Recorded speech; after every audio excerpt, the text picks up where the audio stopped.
ನಮಸ್ತೆ. ಸರೋಜ, ಶ್ರೀ ಶಿವಶಕ್ತಿ ಯೋಗ ಕೇಂದ್ರ, ಬಿನ್ನಿ ಲೇಔಟ್, ಅತ್ತಿಗುಪ್ಪೆ, ಬೆಂಗಳೂರು. ಬೆನ್ನೋವಿಗೆ ಸುಮಾರು ಆಸನಗಳು ತೋರಿಸಿದೆ. ಈಗ ಇವ್ರಿಗೂ ಬೆನ್ನೋವಿತ್ತು, ಇವ್ರಿಗೂ ಸರ್ಜರಿ ಮಾಡಬೇಕು ಅಂತ ಹೇಳಿದರು. ಇವಾಗ ಇನ್ನೊಂದು ಟೆಕ್ನಿಕ್ ತೋರಿಸ್ತೀನಿ. ಈಗ ನಿಧಾನ ಸ್ಥಿತಿಗೆ ಹೋಗಿ ವಿಪರೀತ ಕರ್ಣಿ ಆಸನ ಇದು ಮಾಡಿ. ಆಶಾ ಅವ್ರು ಮಾಡ್ತಾಯಿದ್ದಾರೆ. ಇವ್ರಿಗೂ ಸರ್ಜರಿ ಹೇಳಿದರು. ಈಗ ಕ್ಲಾಸಿಗೆ ಬರ್ತಾ ಇದ್ದಾರೆ. ಕೆಳಗೆ ಕೂತ್ಕೊಳ್ಳೇಬಾರ್ದು, ಬಗ್ಗಬಾರ್ದು ಅಂತಲೂ ಹೇಳಿದರು. ನೋಡಿ, ಇದು ಒಂದು ಆಸನ ಸುಮಾರು ಒಂದು 16 ಬೆನಿಫಿಟ್ ಸಿಗುತ್ತೆ ಇದರಲ್ಲಿ. ಎಲ್ಲ ಆಸನಗಳು ಅಷ್ಟೇನೆ. ಇವಾಗ ಕಾಲು ನೇರ ಇಟ್ಕೊಂಡಿದ್ದಾರೆ, ಬ್ಲಡ್ ಸರ್ಕ್ಯುಲೇಷನ್ ರಿವರ್ಸ್ ಆಗುತ್ತೆ. ಕಾಲು ಸ್ವೆಲ್ಲಿಂಗ್ ಇರುತ್ತೆ. ನೀವೆಲ್ಲರೂ ದೂರ ಹೋಗಿ ಬಂದಿರ್ತೀರ. ಕಾಲು ಸ್ವೆಲ್ಲಿಂಗ್ ಇದ್ದಾಗ, ನೋವಿದ್ದಾಗ ಈ ಥರ ಮಾಡಿದ್ರೆ ಪೂರ್ತಿ ಬ್ಲಡ್ ಸರ್ಕ್ಯುಲೇಷನ್ ರಿವರ್ಸ್ ಆಗುತ್ತೆ, ಕಾಲು ನೋವು ಕಡಿಮೆ ಆಗುತ್ತೆ. ಮತ್ತು ವೆರಿಕೋಸ್ ವೇನ್ಸು ಕಡಿಮೆ ಆಗುತ್ತೆ. ವೆರಿಕೋಸ್ ವೇನ್ಸ್ಗೂ ತುಂಬ ಜನ ಕೇಳಿದ್ರಿ.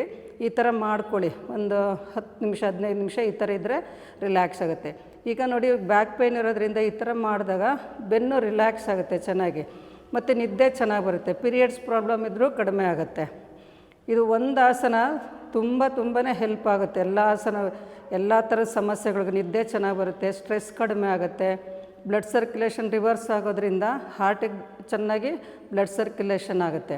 ಈಗ ಇದರಲ್ಲೇ ಇನ್ನೊಂದು ಟೆಕ್ನಿಕ್ಕು, ಪಾದಗಳನ್ನು ಗೋಡೆಗೆ ಕೊಡಿ. ಈಗ ನೋಡಿ, ಈ ಥರ ಮಂಡಿ ಮಡಿಸ್ದಾಗ ಏನಾಗುತ್ತೆ, ಲಂಬರ್ಗಿನ್ನೂ ಚೆನ್ನಾಗಿ ರಿಲ್ಯಾಕ್ಸ್ ಆಗುತ್ತೆ. ಬೆನ್ನಿನ ಕೆಳಭಾಗ ಆಪ್ರೇಷನ್ ಮಾಡಬೇಕು ಅಂತೇಳಿದ್ರಲ್ಲ, L4 L5 ಸಮಸ್ಯೆ ಇರೋರಿಗೆ ಈ ಥರ ಇಟ್ಕೊಂಡು ಮಲಕ್ಕೊಳ್ಳಿ. ಇದೊಂದು 10 ಸೆಕೆಂಡ್ 15 ಸೆಕೆಂಡ್ ಈ ಥರ ಇಟ್ಕೊಳ್ಳಿ. ಅದಾದಮೇಲೆ ಮತ್ತೆ ಕಾಲು ನೇರ ಮಾಡ್ಕೊಳ್ಳಿ. ಒಂದು 10-15 ಸೆಕೆಂಡ್ 20 ಸೆಕೆಂಡ್ಸ್ ಆದರೂ ಇರಬೇಕು ಒಂದೊಂದು ಸ್ಥಿತಿನಲ್ಲಿ. ಈ ಥರ ಶವಾಸನದಲ್ಲಿ ತುಂಬ ಜನ ಇಲ್ಲಿ 99% ಎಲ್ಲರೂ ಇದೇ ಥರ ರಿಲ್ಯಾಕ್ಸ್ ಮಾಡೋದು. ಅಂದರೆ ಅಷ್ಟು ಬೆನಿಫಿಟ್ ಇದೆ. ನೀವು ಈ ಥರ ರಿಲ್ಯಾಕ್ಸ್ ಮಾಡ್ಕೊಳ್ಳಿ, ಬೇರೆಯವ್ರಿಗೂ ಶೇರ್ ಮಾಡಿ. ತುಂಬ ಹೆಲ್ಪ್ ಆಗುತ್ತೆ ಈ ಆಸನ ಅಂತ. ವಿಪರೀತ ಕರ್ಣಿ ಆಸನ ಇದ್ರ ಹೆಸರು. ಇದರಲ್ಲೂ ಇನ್ನೂ ವೇರಿಯೇಷನ್ಸ್ ಇರುತ್ತೆ, ಅದು ನೆಕ್ಸ್ಟ್ ವಿಡಿಯೋದಲ್ಲಿ ನೋಡೋಣ. ಎಲ್ಲರೂ ಉಪಯೋಗ ಪಡ್ಕೊಳ್ಳಿ, ಬೇರೆಯವ್ರಿಗೂ ಶೇರ್ ಮಾಡಿ. ಎಲ್ಲರೂ ಆರೋಗ್ಯವಾಗಿರಲಿ. ತುಂಬ ಕೇಳ್ತಿದ್ದೀರ ಕಾಲು ನೋವಿಗೆ, ಬೆನ್ನು ನೋವಿಗೆಲ್ಲ ತುಂಬ ವಿಡಿಯೋಸ್ ಇದೆ. ಅದು ಸ್ವಲ್ಪ ಸಮಾಧಾನವಾಗಿ ನೋಡಿ, ಎಲ್ಲರೂ ಉಪಯೋಗ ಪಡ್ಕೊಳ್ಳಿ. ಈಗ ನಿಧಾನ ಬಲಕ್ಕೆ ಹೊರಳಿ ಮೇಲಕ್ಕೆ ಬರಬೇಕು.